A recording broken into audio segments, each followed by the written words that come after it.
اپنا اپنا جو ہے وہ لچ ڈال رہے ہیں اس کے اوپر۔ مفتی طارق مسعود، آپ کو شرم نہیں آتی؟ اس کے اوپر تو آپ نہیں بول سکے۔ جن معاملات کے اندر جنونی کیا گیا ہے وہ ہماری ریڈ لائن ہے۔ اقرار الحسن ہو، چاہے وہ صدقہ باد والا واقعہ ہو، یا یہ عورت والا ہو، یا چیف جسٹس والا ہو، یہ سارے واقعات اس لیے کروائے گئے ہیں تاکہ الیکشن سے نظریں ہٹائی جا سکے، اس سے لوگ چسکے لینا چاہتے ہیں۔ بسم اللہ الرحمن الرحیم۔ السلام علیکم ناظرین، میں ہوں ناظم علی اور آپ یوٹیوب چینل دیکھ رہے ہیں۔ ناظرین، الیکشن کے بعد اتنے واقعات کا ہونا جو ٹاپ ٹرینڈ رہے، جس سے مجھے لگتا ہے کہ یہ سارے جتنے بھی واقعات ہوئے ہیں یہ سارے پلاننگ کے تحت کیے گئے ہیں۔ چاہے وہ کمشنر راولپنڈی والا ہو، مولانا فضل الرحمان میدان میں آئے، اقرار الحسن حق خطیب کو جو ہے وہ بے نقاب کرنے نکلے، اس کے بعد جو ہے صادق آباد کے اندر ایک قرآن مجید کی اپنی مرضی سے مجید کی آیات کی ترجمہ تشریح کر رہا ہے۔ اس کے علاوہ چیف جسٹس صاحب نے بھی اپنے ریمارکس دیے وہ قادیانی والے جو ہے ایشو کے اوپر۔ تو میں یہ سمجھتا ہوں کہ یہ سارے جتنے بھی واقعات ہوئے ہیں یہ سارے ایک پلاننگ کے تحت کیے گئے ہیں تاکہ جو الیکشن کی نظریں لوگوں نے ووٹ دیے تھے اور اس کا وہ رزلٹ نہیں دیا گیا، تو میں یہ سمجھتا ہوں اس چیز سے نظریں ہٹانے کے لیے یہ پلاننگ کے تحت سارے واقعات کروائے گئے ہیں۔ آپ جی بات کر لیتے ہیں جو عورت کا اچرا بازار کے اندر جو عورت کا جو ایک واقعہ پیش آیا، میں مفتی طارق مسعود صاحب نے بھی اپنا بیان دیا ہے اس کے اوپر۔ وہ بے شرم آدمی اپنے آپ کو مفتی کہتا ہے، اس کو اتنی شرم نہیں آئی ہے، یا جتنے بھی لوگ اپنا اپنا جو ہے وہ لچ ڈال رہے ہیں اس کے اوپر، سارے لوگوں کی غیرت کہاں ہے؟ جب ہمارے مسلمان بھائیوں کا قتل عام کیا جا رہا ہے، جو پاکستان کے اندر پی ایس ایل ہو رہا ہے، کے ایف سی نے جو ہے وہ اسپانسرشپ لی ہوئی ہے، اس کے علاوہ پی ایس ایل گراؤنڈ کے اندر پابندی لگائی گئی ہے، باقاعدہ پابندی لگائی گئی ہے کہ آپ فلسطین کا جو پرچم ہے وہ نہیں لے کر جا سکتے۔ اس کے اوپر تو کوئی نہیں بولا، اس کے اوپر تو کسی کو غیرت نہیں آئی۔ یہاں ایک عورت کا معاملہ تھا، وہاں لاکھوں بچے، ہزاروں بچے، بزرگ، نوجوان، خواتین، مسلمان عورتیں، بچے ذبح ہو رہے ہیں، اس کے لیے تو کسی نے آواز نہیں بلند کی اس طریقے سے، اور اس کے اوپر تو کوئی نہیں بولا۔ فلسطین کا فلیگ ہے، اس کو ہر ملک میں، ہر ملک کے اندر اپنی شاپ پہ آپ لگا سکتے ہیں، گاڑی پہ اس کا فلیگ لگا سکتے ہیں ایز اے احتجاج کے طور پر۔ کسی بھی ملک کے اندر آپ گراؤنڈ کے اندر جو ہے کرکٹ گراؤنڈ کے اندر، یا کسی بھی ہاکی کا ہو رہا ہے یا کرکٹ کا ہو رہا ہے، کہیں بھی کوئی بھی میچ ہو رہا ہے، ایونٹ ہو رہا ہے، تو آپ کراؤڈ کے اندر جو ہے وہ فلسطین کا جو فلیگ ہے اس کو لے کر جا سکتے ہیں۔ اور اسلامی جمہوریہ پاکستان کے اندر جو یہ پی ایس ایل ہو رہا ہے، یہاں پہ پابندی لگائی گئی ہے۔ اس کے اوپر کسی سپیکر کو جو آج اپنا جو ہے اپنا لچ اتار رہے ہیں، اس کے اوپر اپنی بکواس کر رہے ہیں، یہ سب میں تو یہ سمجھتا ہوں یہ ان سب کے اندر غیرت ختم ہو چکی ہے، بے شرم ہے، بے شرمی کی انتہا ہے۔ مفتی طارق مسعود، آپ کو شرم نہیں آتی؟ اس کے اوپر تو آپ نہیں بول سکے، اس کے اوپر آپ کہہ رہے ہیں یہ تو جنونی لوگ ہیں، یہ تو فلاں ہے، اس سے معافی کیوں منگوانی پڑی؟ اس کو بھی پتہ ہونا چاہیے تھا کہ میں یہ کس طرح کا لباس پہن کر جا رہی ہوں کراؤڈ میں، کم از کم اس کو بھی پتہ ہونا چاہیے، اتنی سینس اس کے اندر ہونی چاہیے تھی کہ یہاں پہ لوگوں کو یہ ایک مشابت رکھتے ہیں یہ لباس کہ یہاں اس کے اوپر عربی لکھا ہوا ہے۔ میں نہیں سمجھتا کہ یہ ایسے ہی ہو گیا، میں سمجھتا ہوں یہ کسی پلاننگ کا حصہ ہے، اور اس کے اوپر تو کوئی نہیں بول رہا جو صادق آباد کے اندر قرآن مجید کی آیات کا غلط ترجمہ کر رہا ہے اور اس کی غلط تشریح کر رہا ہے، اس کے اوپر تو کسی کو غیرت نہیں آئی۔ یہ تو صرف لبیک والوں کا کام ہے۔ جو چیف جسٹس نے اپنے ریمارکس دیے اس کے اوپر بھی کسی کو غیرت نہیں آئی، فلسطین کے معاملے پہ بھی کسی کو غیرت نہیں آئی، پی ایس ایل کے اندر پابندی لگائی گئی اس کے اوپر بھی کسی کو غیرت نہیں آئی۔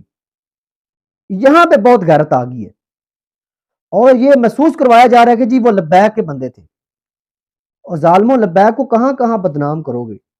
خود رکشہ جلا کے آپ نے لبیک والوں پہ ڈالا، اب خود اس عورت کو مار کر لبیک والوں پہ ڈالنا چاہتے تھے۔ اس چیز کو تو کسی نے ہائی لائٹ نہیں کیا، یار یہ جو وہاں پہ مولوی بیٹھا ہوا تھا وہ لبیک کا ہے، اور اس نے بھی اچھا کام کیا ہے کہ ایک جو ہے معاملات کو جو ہے نپٹانے کی کوشش کی ہے۔ کوئی ثابت کر سکتا ہے کہ جو لوگ اس کو جی کہا جا رہا ہے جی اس عورت کو مارنے والے تھے، کوئی کہہ سکتا ہے جی وہ لبیک کے تھے؟ ہر بندہ یہی راگ لاپ رہا ہے کہ جنونی مولویوں نے ان کو جنونی کر دیا لوگوں کو. تو جن معاملات کے اندر جنونی کیا گیا ہے وہ ہماری ریڈ لائن ہے، اس پر کوئی بھی مسلمان کمپرومائز نہیں کر سکتا. آپ کو ہوں گے پیسے عزیز، آپ کو ہوں گے ڈالر عزیز، آپ ڈرتے ہوں گے حکومت سے، آپ ڈرتے ہوں گے کسی اور سے. ہم تو نہیں ڈرتے بھائی. ہمارے آئی ڈی کارڈ کے اوپر بھی پاکستانی شہری لکھا ہوا ہے. ہم کبھی بھی اپنی ریاست کے خلاف نہیں بولیں گے. اپنے جو اداروں کے اندر ہمارے محافظ ہیں ان کے خلاف کبھی نہیں بولیں گے. لیکن جہاں جہاں پہ غلط کام ہوگا اس کو آئیڈینٹیفائی کریں گے، اس کو لوگوں کے سامنے لائیں گے. آپ کو شرم آنی چاہیے کہ جن معاملات کے اندر آپ کو بولنا چاہیے ان کو تو آپ نے وہاں پہ تو آپ نہیں بولے. میں یہ سارے جتنے بھی واقعات ہوئے ہیں سب کو پلاننگ کے تحت یہ کروائے گئے ہیں، چاہے وہ اقرار الحسن ہو، چاہے وہ صدقہ باد والا واقعہ ہو، یا یہ عورت والا ہو، چیف جسٹس والا ہو. یہ سارے واقعات اس لیے کروائے گئے ہیں تاکہ الیکشن سے نظریں ہٹائی جا سکیں، یا کہیں نہ کہیں پہ لبیک والوں کو جو ہے وہ جوش کے اندر لا کر ان سے کوئی واقعہ کروایا جا سکے. کوئی بھی ان کا مقصد ہو سکتا ہے، لیکن میں نہیں سمجھتا کہ یہ ایسے ہی سارے واقعات ہو گئے ہیں کہ انجانے انجانے میں ہو گئے. نہیں، ایسی بات نہیں ہے میرے. یہ فتنوں کا دور ہے، یہ بڑی سکون سے گزرے گی. جو ادھر سے سنتا ہے ادھر سے نکال دیتا ہے، یا آنکھیں اپنی بند کر لیتا ہے، زبان پہ تالا لگا لیتا ہے. جو جھوٹ بول رہا ہے اس کو کہتا ہے جی ٹھیک ہے کوئی مسئلہ نہیں، یہ سچ ہی بول رہا ہے. اس کی زندگی آسان ہے، اس کو ادھر رہنا بڑا آسان ہے، اس کو شہرت حاصل کرنا بھی بڑی آسان ہے. کیوں؟ کیونکہ وہ چیزیں بیان کر رہے ہیں جس سے لوگ چسکے لینا چاہتے ہیں. حق کی بات کریں گے وہ کڑوی ہوگی، سچی بات جو ہے وہ ہمیشہ کڑوی ہوتی ہے. اور میں یہ سمجھتا ہوں کہ ہمارے پاکستان کا یہ بہت بڑا مسئلہ ہے کہ یہاں کوئی سچ نہیں سننا چاہتا، کیونکہ سچ کڑوا ہوتا ہے. کہ جتنے بھی اسپیکر ہیں بولنے والے سب کو شرم کرنی چاہیے. اگر بولنا ہے تو ہر معاملے کے اوپر بولا کریں. صرف ایک معاملے کے اوپر اپنا راگ نہیں لاپنا چاہیے. ساری سچویشن کو سمجھ کر سوچ کر اس کے اوپر آپ اپنا پوائنٹ آف ویو دیں.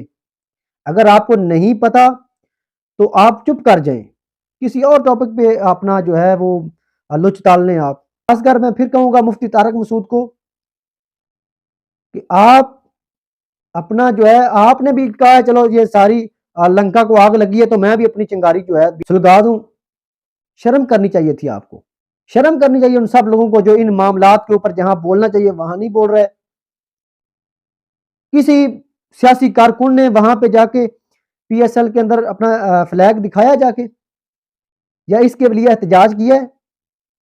کم از کم یار لا الہ الا اللہ محمد رسول اللہ جو پڑھا ہے اس کا ہی جو ہے لحاظ کر لو. آپ کا اور میرا دل خون کے آنسو رونا چاہیے جو فلسطین کے اندر ہو رہا ہے. اس کے لیے بھی ہمیں کم از کم اپنا احتجاج، اپنی آواز بلند کرنی چاہیے. یار ان کے اندر بھی جان ہے، ان کے بھی بچے ہیں، کوئی مسئلہ نہیں. ان کے لیے ہماری جان جاتی ہے تو کیا ہو جائے گا، کوئی مسئلہ نہیں ہوگا. ہو سکتا ہے کہ کل قیامت کے دن ہم بھی ان مظلوموں کے ساتھ اٹھائے جائیں. لیکن یہاں پہ سب کو بڑی اخلاقیات یاد آ جاتی ہیں. یہ تو جاہل ہیں، ان کے اندر شعور نہیں ہے. بڑی بڑی آپ کو لطیف لطیف نقطے یاد آ جاتے ہیں. اللہ تعالیٰ سب کو ہدایت عطا فرمائے. یہ اللہ تعالیٰ سے دعا کرتا ہوں کہ اللہ تعالیٰ ہمیں حق اور سچ بولنے کی توفیق عطا فرمائے. اللہ تعالیٰ تمام مسلمانوں کو اپنی حفظ و امان میں رکھے. ملتے ہیں جی نیکسٹ ولاگ میں، تب تک کے لیے مجھے اجازت دیجیے. اللہ حافظ.